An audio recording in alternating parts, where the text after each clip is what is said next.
Today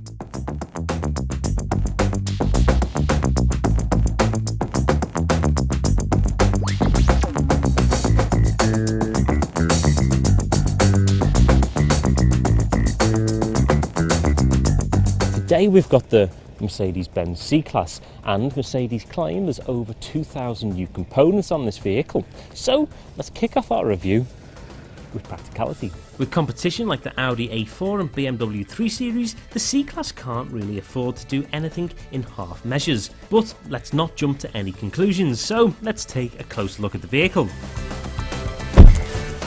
It's right, you're not mistaken. These are white leather seats, and yes, I am wearing blue jeans, so sorry Mercedes-Benz PR when I do return this car to you in a week's time and you've got blue taint all over the seats. But this is an option and that can be changed, obviously not for me. So there's plenty of leg and headroom in here. Very impressive and what you'd expect from a C-Class. There is quite a large transmission tunnel that runs through the back here, so it can be quite uncomfortable for the person sat in the middle. However, there's certainly plenty of space for two adults and a small child in the middle. Now, as you know, I'm a fan of funky cup holders, and in the back of the C-Class we do have a funky cup holder. Check that out. So, space for two cups, plenty of legroom and headroom for two adults, and you could even get a small kid in the middle. Let's have a look how we're getting on in the boot. Now, whether boot space is an integral part to an executive saloon like this, I suppose, is debatable. And we've got nearly 500 litres of boot space on offer, so we shouldn't have any problems in loading all your business executive type files and boxes in the back of here. The one thing that may be a little bit frustrating though is the boot raises up towards the back. I suspect it's something to do with the rear axle, but that can restrict loading and it does become a little bit annoying, especially if you're trying to get tripods in the back of there. So let's take a look at the front. The legroom and boot space is pretty good, but the transmission tunnel really compromises the rear seating. So for practicality, we award this car 3.5 stars. At a closer inspection you can see that Mercedes has altered its headlight and bumper design, for the better that is as well. It looks a little bit more sporty. When you really start to notice the changes when you sit in the cabin, Mercedes has completely rethought the layout, even down to things like the air vents. Ultimately, these changes make for a much more upmarket feeling saloon. Now, you know, for me, when it comes to buying a car, it's usually the small things that sell it to me, and a small thing on this car that really does sell it for me, as ridiculous as it may sound, is when you close the door, the handle is shaped to fit your fingers, and it's why all cars don't have that. A relatively small thing, I know, but I always think the small things that count. Now, the interior design of the car is certainly a massive improvement on the outgoing model. Everything feels incredibly well built and screwed together, but let's not forget it's a Mercedes. The central display and the satellite navigation is now integrated, which is very, very nice indeed to see, and it's a very, very comfortable place to be. There's also plenty of storage around the cabin. We've got some central storage here, which has also got our iPod connectivity, and there's also some USB connectivity in there as well. We've got a slightly disappointing glove box, if I'm honest. I know we've certainly got this handbook and a little box in here, and it took my camera operator about 20 minutes to figure out how to get that all back in there yesterday in the studio.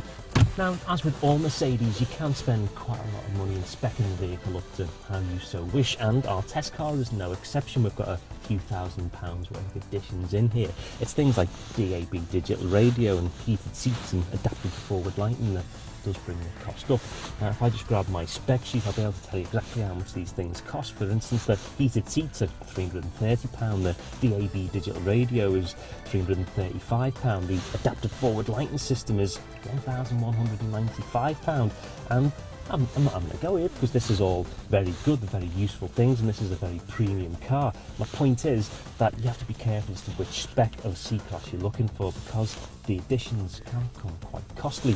But let's get on to the most exciting part of this review, taking it out on the road.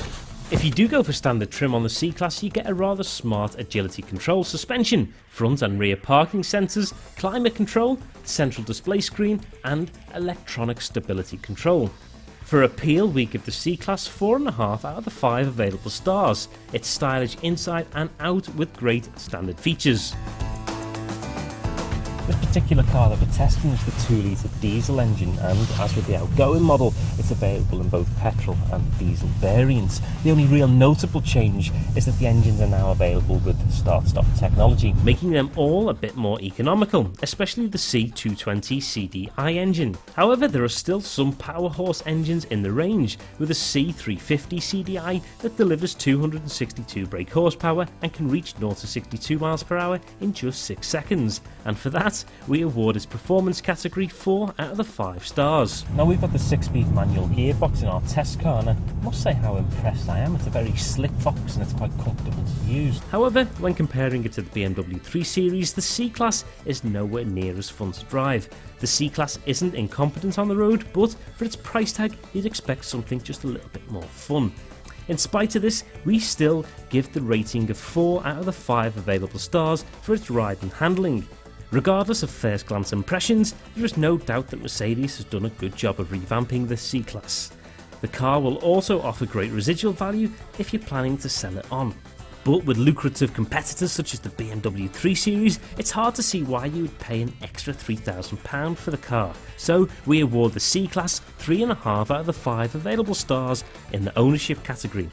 All in all, the C-Class is a great car. We'd give it 4 out of the 5 available stars. The change in design and more powerful engine options make it a little bit more appealing. If you've got any thoughts on this car, then leave them in the comments box below. Alternatively, follow me on Twitter or subscribe to our YouTube channel.